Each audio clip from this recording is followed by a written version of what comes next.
Hi hello ನಮಸ್ತೆ ಎಲ್ಲರಿಗೂ ಸ್ವಾಗತ ಮತ್ತೊಮ್ಮೆ ನಮ್ಮ ಚಾನಲ್ಗೆ. ಇವತ್ತಿನ ರೆಸಿಪಿನಲ್ಲಿ ನೋಡ್ತಿರೋ ಹಾಗೆ ಡ್ರೈ ಗುಲಾಬ್ ಜಾಮೂನ್ ಯಾವ ರೀತಿ ಮನೆಯಲ್ಲಿ ಸುಲಭವಾಗಿ ಮಾಡೋದು ಅಂತ ನೋಡೋಣ ಬನ್ನಿ. ಹಾಗಿದ್ರೆ ಇದನ್ನು ಸ್ಟೆಪ್ ಬೈ ಸ್ಟೆಪ್ ಮಾಡೋದನ್ನು ನೋಡೋಣ. ನಾನಿಲ್ಲಿ ಮೊದಲನೇದಾಗಿ ಒಂದು ಪಾತ್ರೆನ ಬಿಸಿ ಇಟ್ಕೊಂಡಿದ್ದೀನಿ. ಇದಕ್ಕೆ 1 ಕಪ್ ಆಗುವಷ್ಟು ನಾನಿಲ್ಲಿ ಸಕ್ಕರೆಯನ್ನು ಹಾಕ್ಕೊಳ್ತಾ ಇದ್ದೀನಿ. ಇದೇನಕ್ಕೆ ಅಂದರೆ ಪಾಕ ಮಾಡ್ಕೊಳ್ಳಿಕ್ಕೆ 1 ಕಪ್ಪಷ್ಟು ಸಕ್ಕರೆಗೆ ಅರ್ಧ ಕಪ್ಪಷ್ಟು ನೀರನ್ನು ಹಾಕ್ತಿದ್ದೀನಿ. ಇಲ್ಲಿ ನೀರು ಹಾಕ್ಕೊಂಡು ಸಕ್ಕರೆ ಚೆನ್ನಾಗಿ ಕರಗೋವರೆಗೂ ಈ ಥರ ಕೈ ಆಡಿಸ್ತೀರಿ. ಸಕ್ಕರೆ ಎಲ್ಲ ಚೆನ್ನಾಗಿ ಕರಗುತ್ತೆ. ಸ್ವಲ್ಪ ಹೈ ಫ್ಲೇಮಲ್ಲಿ ಇಟ್ಕೊಂಡು ಬೇಗನೆ ಸಕ್ಕರೆ ಕರೆಸ್ಕೊಂಡ್ರೆ ಪಾಕ ಬೇಗನೆ ಆಗುತ್ತೆ. ಯಾವುದೇ ಜಾಮೂನ್ ಮಾಡಲಿ ಪಾಕ ಮಾಡ್ಕೊಳ್ಳೋದು ಮೊದಲನೇ ಸ್ಟೆಪ್ ಅಂತ ಹೇಳ್ಬೋದು. ಇದು ನೋಡ್ತಿರ್ಬೋದು, ಇವಾಗ ಸಕ್ಕರೆ ಚೆನ್ನಾಗಿ ಕರಗಿ ಆಗಿದೆ. ಇದು ಅಂಟು ಅಂತ ಕನ್ಸಿಸ್ಟೆನ್ಸಿ ಬಂದರೆ ಸಾಕಾಗುತ್ತೆ. ಯಾವುದೇ ಪಾಕ ತೆಗಿಯೋ ಅಗತ್ಯ ಇಲ್ಲ.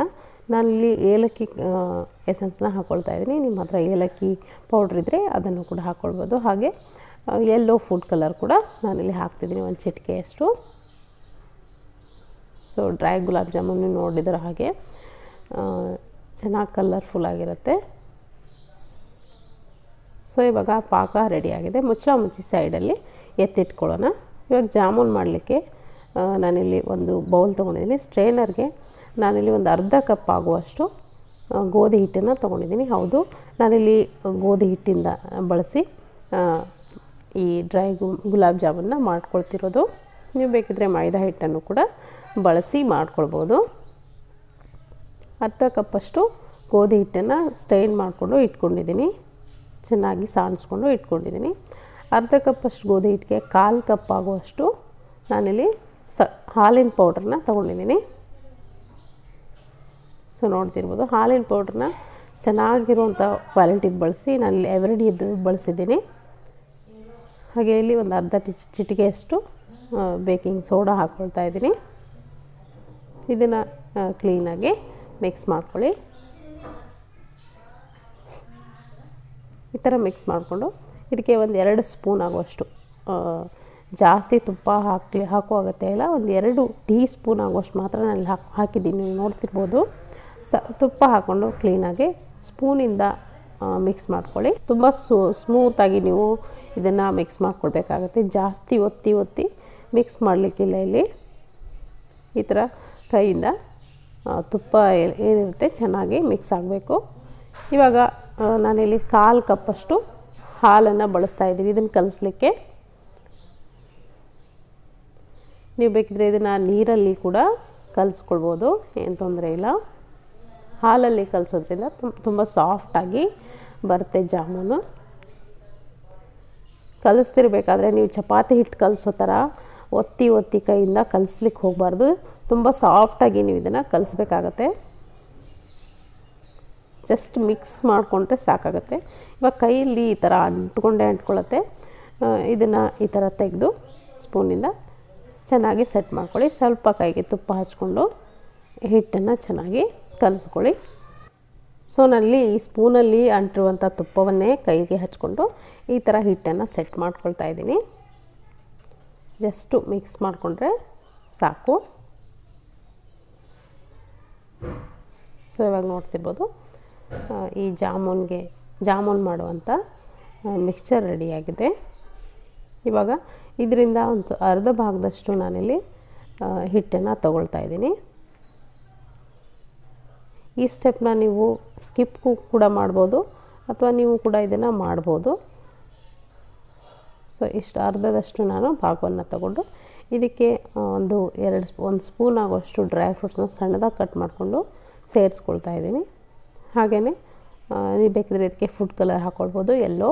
ನಾನು ಕೂಡ ಇಲ್ಲಿ ಯೆಲ್ಲೋ ಕಲರ್ ಹಾಕ್ಕೊಳ್ತಾ ಇದ್ದೀನಿ, 1 ಚಿಟಿಕೆಯಷ್ಟು. ಇದನ್ನು ಕ್ಲೀನಾಗಿ ಮಿಕ್ಸ್ ಮಾಡ್ಕೊಳ್ಳಿ.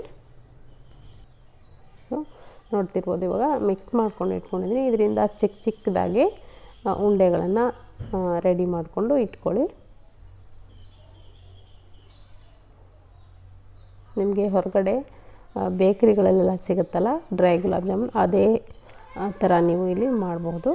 ಉಳಿದಿರುವಂಥ ಹಿಟ್ಟೇನಿದೆ ಇದರಿಂದ ಸ್ವಲ್ಪ ಭಾಗದ ಹಿಟ್ಟು ತಗೊಂಡು ಈ ಥರ ನೋಡ್ತಿರ್ಬೋದು, ಇದರೊಳಗಡೆ ನಾವು ಆವಾಗಲೇ ಡ್ರೈ ಫ್ರೂಟ್ಸ್ ಮಿಕ್ಸ್ ಮಾಡಿಟ್ಕೊಂಡಿದ್ವಲ್ಲ ಹಿಟ್ಟು, ಅದನ್ನು ಸ್ಟಫಿಂಗ್ ಮಾಡಿಕೊಂಡು ಈ ಥರ ಜಾಮೂನ್ ಶೇಪ್ಗೆ ನೀವು ಮಾಡಿಕೊಂಡ್ರೆ ಆಯಿತು. ನಾನಿಲ್ಲಿ ರೌಂಡ್ ಶೇಪ್ನಲ್ಲಿ ನೋಡ್ತಿರ್ಬೋದು ಜಾಮೂನ್ ಆಕಾರಕ್ಕೆ ಮಾಡಿಕೊಂಡು ಇಟ್ಕೊಂಡಿದ್ದೀನಿ.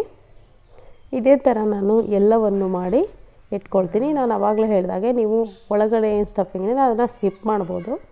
ಇಲ್ಲಿ ಎಣ್ಣೆ ಕೂಡ ಕಾಯ್ದಿದೆ. ಸೊ ಒಂದೊಂದಾಗೆ ಎಣ್ಣೆ ಜಾಸ್ತಿ ಕಾಯಿಸ್ಲಿಕ್ಕೆ ಹೋಗ್ಬಿಡಿ, ಸ್ವಲ್ಪ ಆದರೂ ಸಾಕು ಎಣ್ಣೆ. ಇದನ್ನು ಲೋ ಮೀಡಿಯಮ್ ಫ್ಲೇಮ್ ಇಟ್ಕೊಂಡೇ ನೀವು ಪೂರ್ತಿಯಾಗಿ ಫ್ರೈ ಮಾಡ್ಕೊಳ್ಬೇಕು. ಸ್ವಲ್ಪ ಟೈಮ್ ಹಿಡಿಯುತ್ತೆ ಜಾಸ್ತಿ ಫ್ರೈ ಮಾಡಲಿಕ್ಕೆ, ಯಾಕಂದರೆ ಒಳಗಡೆವರೆಗೂ ಚೆನ್ನಾಗಿ ಇದು ಜಾಮೂನ್ ಬೇಯಬೇಕಲ್ಲ, ಅದಕ್ಕೋಸ್ಕರ ಸ್ವಲ್ಪ ಪೇಷನ್ಸಿಂದ ಇದನ್ನು ನೀವು ಫ್ರೈ ಮಾಡ್ಕೊಳ್ಬೇಕಾಗತ್ತೆ. ತುಂಬ ನಿಧಾನವಾಗಿ ಎರಡೂ ಬದಿನೂ ಚೆನ್ನಾಗಿ ಗೋಲ್ಡನ್ ಬ್ರೌನ್ ಆಗೋವರೆಗೂ ಫ್ರೈ ಮಾಡ್ಕೊಳ್ಳಿ. ಪೂರ್ತಿಯಾಗಿ ಫ್ರೈ ಆಗಿದೆ ಅಂತ ನಿಮಗೆ ಗೊತ್ತಾಗೋದು, ಪೂರ್ತಿ ಹಗುರ ಆಗುತ್ತೆ ಇದು ಫ್ರೈ ಮಾಡ್ತಾ ಮಾಡ್ತಾ. ಸೊ ಈ ಥರ ಕೂಡ ನೀವು ಮಾಡ್ಕೊಳ್ಬೋದು. ಇವಾಗ ನೋಡ್ತಿರ್ಬೋದು ಗೋಲ್ಡನ್ ಬ್ರೌನ್ ಆಗಿದೆ, ಪೂರ್ತಿ ಹಗುರ ಕೂಡ ಆಗಿದೆ, ಚೆನ್ನಾಗಿ ಒಳಗಡೆವರೆಗೂ ಫ್ರೈ ಆಗಿದೆ. ಇವಾಗ ನಾನು ಇದನ್ನು ತೆಗಿತಾ ಇದ್ದೀನಿ. ಸೊ ಇದನ್ನು ತೆಗೆದು ನಾನು ಆವಾಗಲೇ ಮಾಡಿಟ್ಕೊಂಡಂಥ ಪಾಕ ಏನಿದೆ, ಪಾಕಕ್ಕೆ ಇದನ್ನು ಡೈರೆಕ್ಟಾಗಿ ಹಾಕ್ಕೊಳ್ತೀನಿ. ಒಂದು ಪ್ಲೇಟ್ಗೆ ಮೊದಲಿಗೆ ಎಲ್ಲವನ್ನು ತೆಗೆದು, ಸೊ ಈ ಥರ ಪಾಕಕ್ಕೆ ಹಾಕಿ ಒಂದು ಸರಿ ಸ್ಪೂನಿಂದ ಎಲ್ಲ ಮಿಕ್ಸ್ ಮಾಡ್ಕೊಳ್ಳಿ. ಫ್ಲಿಪ್ ಮಾಡಿಕೊಂಡು ಇದನ್ನು ಮುಚ್ಚಿ ಒಂದು 2 ಗಂಟೆ ಬಿಟ್ಟರೆ ಚೆನ್ನಾಗಿ ಪಾಕ ಹೀರ್ಕೊಂಡಿರುತ್ತೆ. ನೋಡ್ತಿರ್ಬೋದು ನೀವು ಚೆನ್ನಾಗಿ ಪಾಕ ಎಲ್ಲ ಎಳ್ಕೊಂಡಿದೆ. ನಾನು ತೋರಿಸ್ತೀನಿ ಎಷ್ಟು ಜ್ಯೂಸಿ ಆಗಿದೆ ಅಂತ, ಡಬಲ್ ಸೈಜ್ ಆಗಿದೆ ಅಂತ ಹೇಳ್ಬೋದು. ನೋಡ್ತಿರ್ಬೋದು ಎಷ್ಟು ಸಾಫ್ಟ್ ಆಗಿದೆ ಅಂತ. ಸೊ ನೋಡ್ತಿರ್ಬೋದು ಇಲ್ಲಿ. ನೀವು ಬೇಕಿದ್ದರೆ ಇದನ್ನು ಹೀಗೆ ಸರ್ವ್ ಮಾಡ್ಬೋದು. ನಾನಲ್ಲಿ ಸ್ವಲ್ಪ ಕಾಯಿ ತುರಿಯನ್ನು ಮೇಲ್ಗಡೆ ಈ ಥರ ಡಿಪ್ ಮಾಡ್ತಾಯಿದ್ದೀನಿ. ಇದೇ ಥರ ಎಲ್ಲವನ್ನು ನಾನು ಕಾಯಿ ತುರಿಯಲ್ಲಿ ಡಿಪ್ ಮಾಡಿಕೊಂಡು ಇಟ್ಕೊಳ್ತೀನಿ. ತುಂಬಾ ಟೇಸ್ಟಿಯಾಗಿರುವಂಥ ಜ್ಯೂಸಿಯಾಗಿರುವಂಥ ಈ ಡ್ರೈ ಗುಲಾಬ್ ಜಾಮೂನ್ ರೆಡಿಯಾಗಿದೆ. ಖಂಡಿತವಾಗ್ಲೂ ಈ ರೆಸಿಪಿ ನಿಮಗೆ ಇಷ್ಟ ಆಗಿದೆ ಅಂದ್ಕೊಳ್ತೀನಿ. ಇಷ್ಟ ಆಗಿದ್ರೆ ಒಂದು ಲೈಕ್ ಕೊತ್ತೋದನ್ನು ಮರಿಬೇಡಿ. ಹಾಗೆ ನಮ್ಮ ಚಾನಲ್ಗೆ ನೀವು ಯಾರು ಸಬ್ಸ್ಕ್ರೈಬ್ ಆಗಿಲ್ವೋ ದಯವಿಟ್ಟು ಸಬ್ಸ್ಕ್ರೈಬ್ ಆಗೋದನ್ನು ಕೂಡ ಮರಿಬೇಡಿ. Thank you.